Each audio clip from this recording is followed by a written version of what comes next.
Welcome back to Questing Beast. I'm Ben. Today we'll be taking a look at Trilemma Adventures. This is a review copy that I was sent by Michael Prescott, the creator, and it is a collection of 1 or 2 page dungeons, essentially, in a ridiculously beautiful format.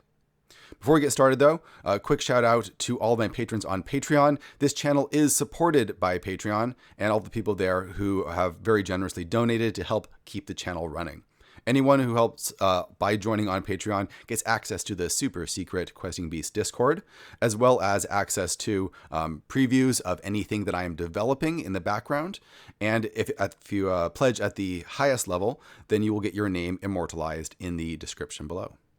So let's jump into Trilemma Adventures here. Now, these are 1-page dungeons, as I mentioned before. I'll give you a sample right there so you get a sense of what I'm talking about. A little bit of light glare. So most of these adventures were published on Michael Prescott's blog, Trilemma, for free. He's been doing this for years, putting out extremely beautiful, high-quality dungeon adventures for free on his blog.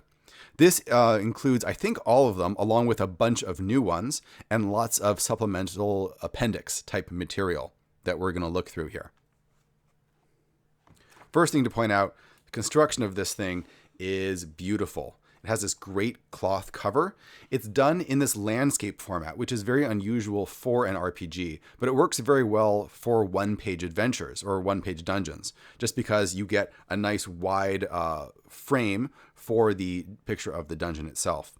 There's a great, very tasteful minimalism to the construction of this. There really isn't anything on the back here. We have on the spine, Trilemma Adventures. This is the deluxe edition, which I think was kickstarted.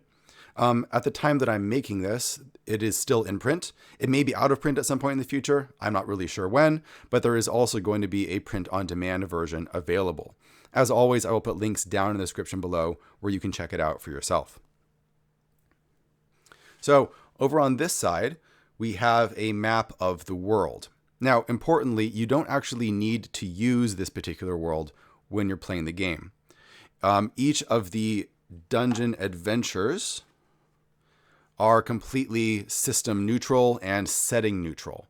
So they're not connected to, well, they are connected to his world, but you can very easily pull them out and then plug them directly into whatever world you are using. You may have to do a little bit of retheming just because there are some factions and monster types that are specific to Michael's world, but they're fairly easy to plug and play.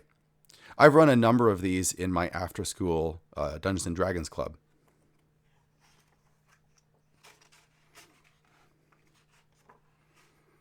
Our table of contents here. So we have the adventures go all the way over through here, and then it includes a bestiary and some items, and then some history of the world itself, if you're curious about Michael's world. All of the illustrations are done in an isometric style, and they're extremely well done. They're very clear. You can easily tell the height and the distance between things, so you can run things off of the map very easily, in a way that you couldn't do as easily with a 2-dimensional map. From what I've seen in the past, I think Michael a lot of the time uses SketchUp, so he creates very basic 3-dimensional compositions of where he wants all the rooms to be, and then he arranges it in a 3D modeling program before sketching over it, which is why you get this really great sense of perspective. Everything feels very clean and very organic and well aligned. We have some ideas on how to use this book. So it's great for one-shots. I can definitely affirm that. I use it that way all the time. There's a setting that you can or cannot use depending on your preference. And there's a great little format thing. So whenever something's in bold, that's a notable feature. And whenever something is going to be explained later, it's done in this italic, a forward reference. I think that's a neat way of doing it. Adventure location summary. So on here, you can see quick summaries, 1 sentence of what each of the adventures are like, which is going to allow you to more quickly pick one that fits your session. For a long time in my backpack, I had printed out most of the free adventures from the website, and I just had them with me at all times, so I could pull them out whenever I needed a fast adventure. So like I said, this is, well, it's not really one page, but a lot of these are 2-page. Some of them are 4-page adventures, but they're designed to have as little page flipping as possible, which is very commendable. It makes them much easier to run. All the major features are labeled here, and then they're labeled again on the map, so you can easily see what's going on. There are definitely some cases, though, where I think their order could have been improved in the sense that some things are not really explained until later on when they should have been explained earlier, or you'll get through an entire adventure and then you realize that there was something really important that would have been nice to know at the beginning. This is, however, updated from the way that you will find them on his on the actual website. So a lot of the layout has been reorganized to make this much easier to read in this book format.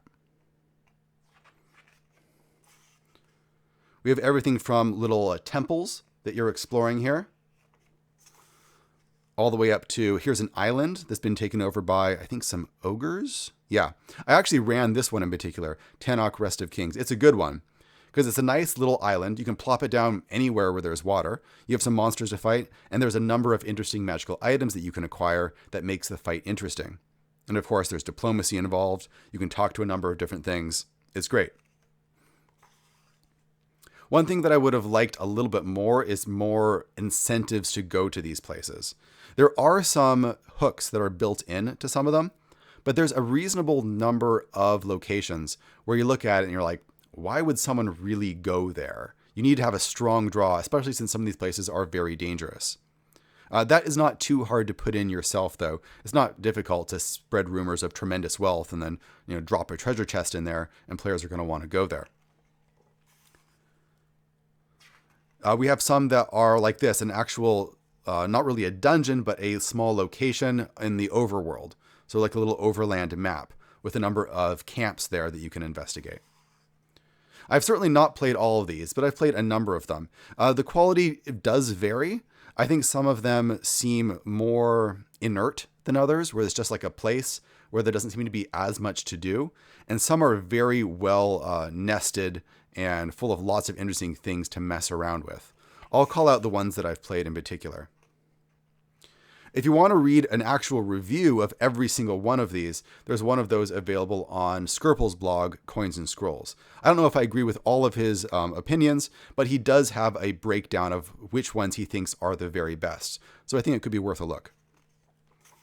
I think in his breakdown, he said that he found about a third of them to be very good, a third of them to be pretty good, and a third of them to be kind of subpar.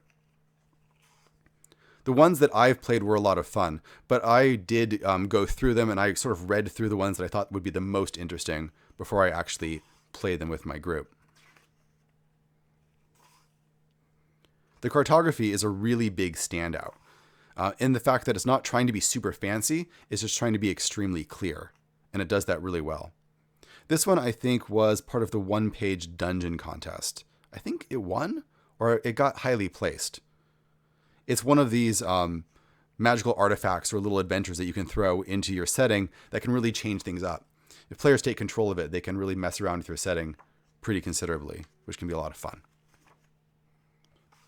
There's also a number of adventures in here that were not done by Michael, but he commissioned other people to create for this edition, I think.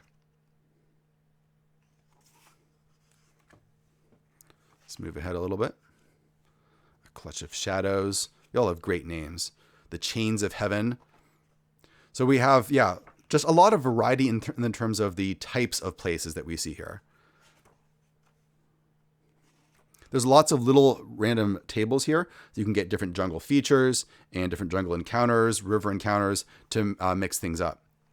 It's system neutral, as I mentioned before, so there isn't stats provided for any of these things, although it's pretty easy, especially if you're using any form of old school D&D like old school essentials to swap in monster characteristics or monster stats pretty easily.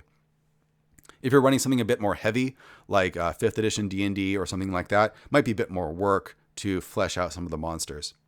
This is the Skyblind Spire. I've run this, I think, twice and had a really good time. So it's a tower, but once you get inside, it is highly non-Euclidean, right? So this is the basic layout of the place. But there's a lot of windows And then when you go out one window, then you'll come in somewhere else entirely.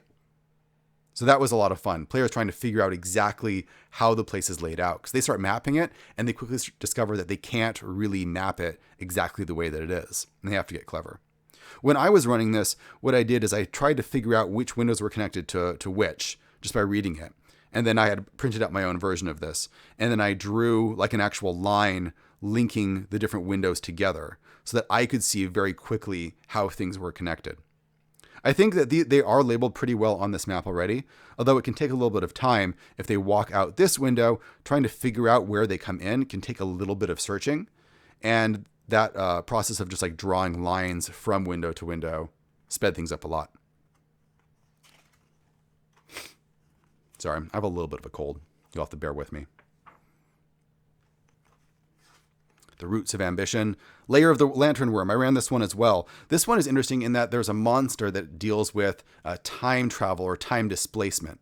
You keep trying to kill this monster and it keeps reversing time whenever you try and kill it, preventing you from doing your job. And you have to get creative in order to take it out. I think the player that I was playing with used some spells creatively to neutralize its power. The Cleft of Five Worlds. So some of these places are absolutely huge, right? So this is a massive pit with lots of different locations inside of it. Call of the Light. The Veil of the Once Queen. The Moon is a Mirror. No God but Disillusion.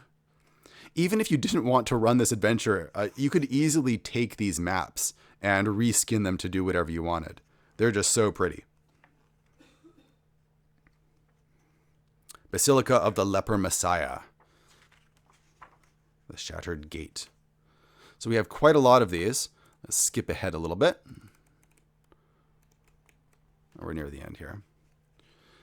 We even have some that are not so much adventure locations as they are encounters. So you have like this giant tortoise that you can run into. And I believe there's one that's just like a giant magical wagon. Here we go. The Wagoner's Table.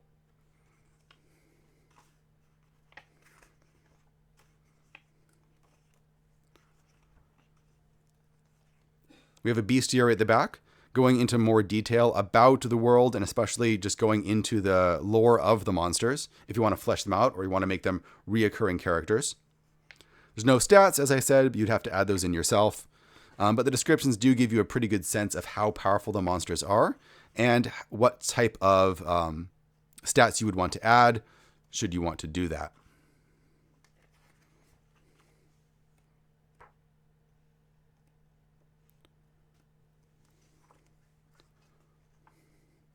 We have rarities, a number of magical items you can throw in there. Most of these are detailed somewhere in the book itself. We have a history of the Tristhmus, which I guess is because it's like an isthmus, but it's going in 3 directions. If you're into reading other people's lore of their world, then this is a fun resource. His world is very interesting and very distinct. And if you want, you can run this whole book as a sort of extended campaign setting. There's so many little dungeons in it that you can run a game where people are simply traveling from location to location. Just seed the world with rumors of all of these dungeons, and then players can spend the whole time just doing that, exploring them, looking for treasures, and building up the world as they go. So here's a gazetteer where if you're actually running the game in that way, then you know what each of these regions is like. And each of the different adventure locations is marked on the map. So you would know how they were connected. The Borderlands. This large underground, sort of like a big Underdark. This had something really cool where it was like this underground sea, but it got drained. But all of the different boats don't seem to realize it. And so you have all of these boats floating where the surface of the water would be, even though beneath it is just air. Meanwhile, you have fish and so on just swimming in the air beneath them. That's a really cool image. I love stuff like that. This is really useful, a table of rumors and hooks. So you could roll a D1000 and you give yourself a whole bunch of hooks for every single one of the locations in the book. Whether you want a rumor for it, or you want some lore, or you want a reason for the players to go there lots of stuff that you can pull out.